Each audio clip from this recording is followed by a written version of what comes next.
Bonjour à tous, je suis ravi aujourd'hui d'être avec vous pour ce nouvel épisode du podcast Les Aventuriers d'HubSpot avec Carole Michelon. Salut Carole. Bonjour Gabriel.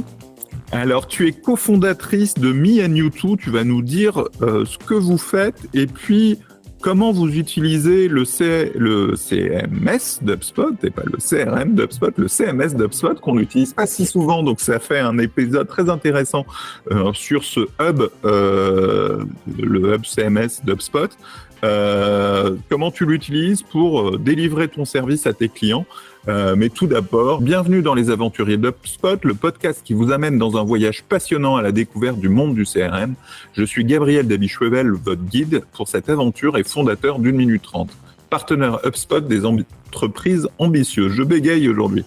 Que ce soit pour le conseil, l'intégration, la formation ou en tant qu'agence, 1 minute 30 sera à vos côtés à chaque étape de votre aventure. Notre mission est simple, vous aider à dépasser les objectifs de votre investissement HubSpot. Voilà. Ceci étant dit, tu peux nous préciser c'est quoi la prestation de service que tu offres à tes clients avec Me and You Too, et puis après on verra comment le CMS t'aide à la délivrer. Ok, c'est parti. Alors Me and You Too, on travaille sur l'inclusion et la diversité. Pour ça, on a des choses tout à fait classiques. On sensibilise et on forme les collaborateurs. Donc, on est aussi organisme de formation. Donc, on fait des formations à distance, en présentiel. On fait également des conférences de sensibilisation. À côté de ça, on a toute une offre digitale qu'on a développée dès le départ. C'était même à la base de la construction de la création de notre entreprise. On a créé un outil d'autodiagnostic, alors là qui est complètement en dehors d'HubSpot, qui permet aux collaborateurs et collaboratrices de se mettre en situation justement par rapport à l'inclusion et toutes les thématiques de la diversité. Et puis, on a décidé d'upgrader un petit peu notre service technologique et donc on a commencé à développer un nouveau dashboard d'autodiagnostic. Mais les choses sont un peu plus lentes que prévu, un peu plus coûteuses.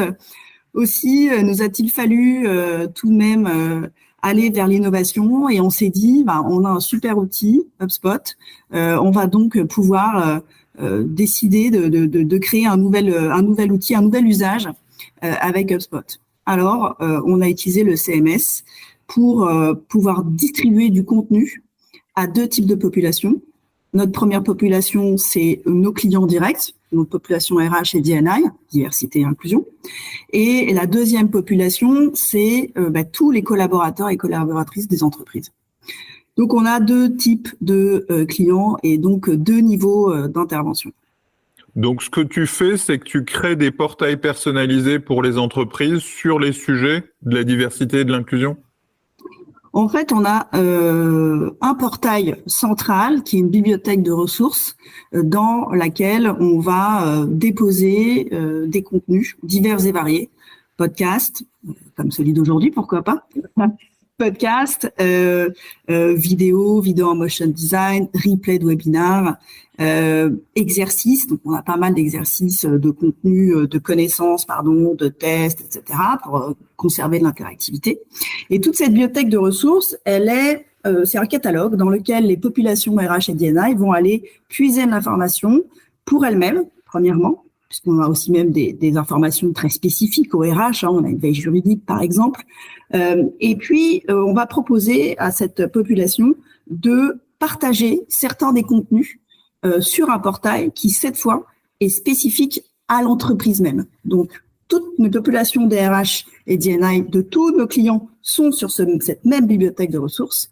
En revanche, quand elles souhaitent partager des contenus, on crée un portail spécifique pour l'entreprise et les collaborateurs de cette entreprise.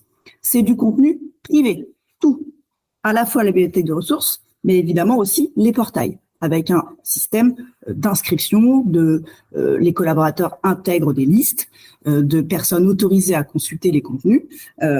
Et donc, ce portail est créé spécifiquement par entreprise. D'accord. Et ça, c'est pour répondre à une obligation ou ça s'inscrit dans quelle logique pour l'entreprise ? Alors, on a identifié pas mal de besoins. Ça fait 20 ans qu'on travaille sur ces questions d'inclusion et de diversité. C'est de plus en plus prégnant dans les entreprises de travailler sur cette thématique. Aussi, les usages, les besoins sont de pouvoir sensibiliser le plus souvent, le plus régulièrement possible leurs collaborateurs sur la diversité et l'inclusion. L'apprentissage de manière générale ne se fait pas que d'une seule manière et en un temps record. Il faut être immergé, il faut être tout le temps confronté à ces questions pour finir par les comprendre, les apprendre, prendre conscience des choses. Et donc, on fait tout simplement, finalement, de l'inbound marketing, du nurturing. On le fait avec nos clients et nos clients le font avec quelque part leurs clients. Parce que quand on est RH DNI, même si c'est pas joli à dire, parce que ça déshumanise un peu les choses, mais quelque part, ils ont des clients eux aussi. Leurs clients, c'est les collaborateurs qui doivent faire monter en compétences. Et donc, on fait cette boucle tout à fait naturelle de nourrir nos clients qui, eux, nourrissent leurs collaborateurs. Alors, comment t'organises cette boucle justement sur HubSpot? Tu as la partie CMS auquel tu donnes accès aux clients RH et ces clients vont sélectionner des contenus que tu vas après proposer sur leur portail? Alors, je dois te dire que ça ne s'est pas fait en un jour, déjà. Une fois que j'ai trouvé le truc, après ça a été. Au départ, j'étais partie sur la base de connaissances parce que ça sonnait bien. Finalement, ça correspondait textuellement à ce que je voulais faire, une base de connaissances. Et au final, je me suis aperçue que la base de connaissances, je voulais trop détourner l'outil tel qu'il est constitué actuellement, et ça me demandait des circonvolutions trop complexes et ça ne répondait pas extrêmement à mon besoin, extrêmement précisément. Aussi, j'ai tout simplement utilisé quelque chose qui est vieux comme Internet, qui est le blog. Et donc, j'ai créé ce blog avec ce portail, donc tout client, RH et DNI. Et quand les clients vont sur ce portail, déjà, ils vont pouvoir être nourris régulièrement, parce qu'on va adresser à chaque fois qu'on publie un nouveau contenu, parce qu'elle est alimentée en permanence, cette plateforme, elle va recevoir tous les mardis à 9h, par exemple, une newsletter tout à fait automatisé. Donc ça, c'est évidemment ce qui est formidable avec HubSpot, pour leur dire, 2, 3, 4 nouveaux contenus viennent d'être intégrés à la plateforme. Donc on les nourrit comme ça. Quand ils vont sur cette plateforme, ils disent, tiens, cet article m'intéresse, j'ai envie de le partager sur la plateforme de mes collaborateurs. On a mis en place un CTA, donc ce call to action ce pop-up qui s'ouvre sur chaque page de contenu avec un formulaire intégré, et ils remplissent le formulaire. Ça prend 15 secondes avec le titre de l'article, leur nom, prénom, adresse, parce que je dois vérifier que c'est bien des personnes autorisées à faire des publications, et la date de publication souhaitée. Parce que pour le moment, mais je ne dis pas que ce ne sera pas possible à terme, il y a quand même une manipulation à faire de notre côté. On doit avoir l'information que le RH est intéressé par ce contenu, on la traite, on la reçoit, on la traite et on va, nous, tout simplement, dupliquer l'article de la bibliothèque de ressources et le relier cet article au portail du client pour les collaborateurs. Donc, pour l'instant, ça se fait pas automatiquement. Donc, il nous faut un petit délai de traitement, mais pourquoi pas arriver un jour à créer quelque chose, une API ou je ne sais, qui permette de faire une publication directe sur le portail de leurs collaborateurs. Donc, il y a une petite manip. Avec les workflows? Ça marche pas avec les workflows? Je suis en train de creuser sur cette question. Alors, ça intègre un workflow quand même qui fait que moi, je suis mise au courant, évidemment, je suis alertée, etc. Et j'ai un joli petit planning de publication.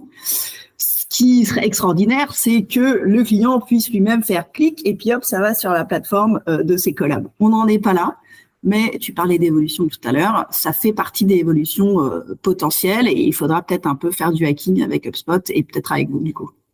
Super. D'autres éléments de ton utilisation d'HubSpot sur lesquels tu souhaites partager? Écoute, moi j'ai beaucoup conversé avec vous, avec les équipes d'HubSpot pour essayer d'utiliser au maximum la plateforme. Donc il y a la partie évidemment CRM. Cette partie CMS, elle est quand même extrêmement puissante. Tout seul à 100%, c'est pas toujours simple. Il y a quand même des petites choses. On a besoin de partenaires comme vous pour essayer d'optimiser notre utilisation, l'efficacité, le design, bon voilà. Mais globalement, cet outil est d'une puissance redoutable. Moi, ce qui m'intéresse, c'est que je vais pouvoir donc nourrir les populations RH&I, leur créer une sorte d'intranet dédié à la diversité et l'inclusion, ceux qui n'ont pas, puisqu'ils ont des intranets qui sont dédiés à toute la vie de l'entreprise. Ils ont aussi parfois des plateformes de ressources de contenu, mais où tous les sujets sont mélangés.